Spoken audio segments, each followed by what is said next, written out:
भगवान श्री कृष्ण जी कहते हैं, सम्मान के लिए संघर्ष करे पर अधर्म का साथ ना दे।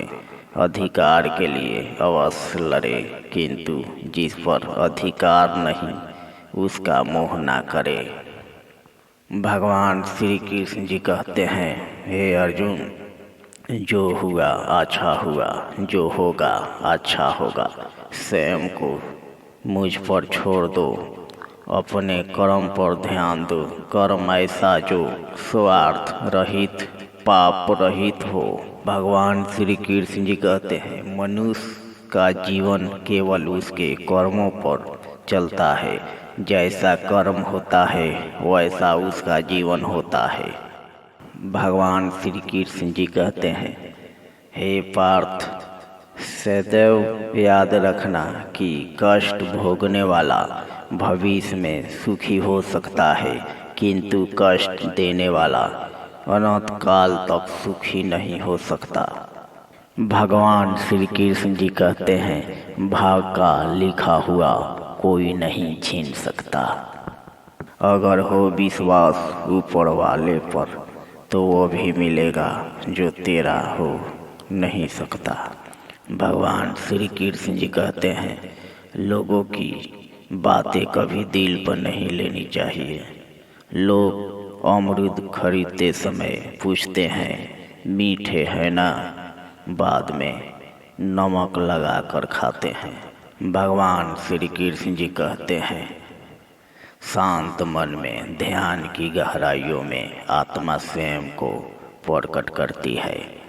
समय के माध्यम से स्वयं को देखकर एक आकांक्षी पूर्णता के आनंद और शांति को जानता है। भगवान श्री कृष्ण जी कहते हैं, जब कोई हाथ और सांस दोनों छोड़ देता है तब कुदरत कोई ना कोई उंगली पकड़ने वाला भेज देता है। इसी का नाम जिंदगी है। मुस्कुराकर चलते रहिए।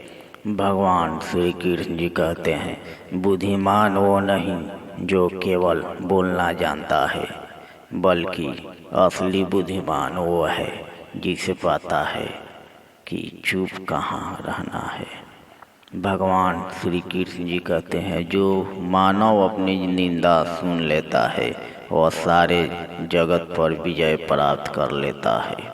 भगवान श्री कृष्ण जी कहते हैं, जो अच्छा लगे उसे ग्रहण करो और जो बुरा लगे उसका त्याग करो। फिर चाहे वह विचार हो, धर्म हो या मनुष्य। भगवान श्री कृष्ण जी कहते हैं, कर्म का थप्पड़ इतना भारी और भयंकर होता है कि हमारा जमा हुआ पुण्य कब खत्म हो जाए पता भी नहीं चलता। पुण्य खत्म होने पर समर्थ राजा को भी भीख मांगनी पड़ती है। इसीलिए कभी भी किसी के साथ छल कपट करके किसी की आत्मा को दुखी ना करे।